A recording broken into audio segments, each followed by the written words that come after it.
అమ్ముకుని ఎవడు నిలబడతాడు? అన్నం తినేవాడు ఎవడో కూడా ఉండరు వెనకాల. మనల్ని ఎవడు రాపేది అక్కడ? టైం పాస్ రాజకీయాలు చేసేవాళ్ళు, షూటింగ్ గ్యాపుల్లో వచ్చి ప్యాకేజీలకు మాట్లాడేవాళ్ళు మీరే ఎమ్మెల్యేగా గెలవలేరు. మీరు జగనన్నను ఏం ఓడిస్తారు?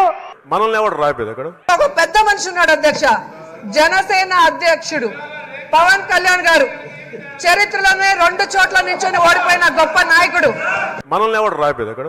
2014లో జనసేన పార్టీ పెట్టి ఒక్క సీటు కూడా పోటీ చేయకుండా జనసేన పార్టీని హోల్సేల్ గా చంద్రబాబు నాయుడికి అమ్మేసిన పాలేరువు నువ్వు, ప్యాకేజీ గాడివు నువ్వు.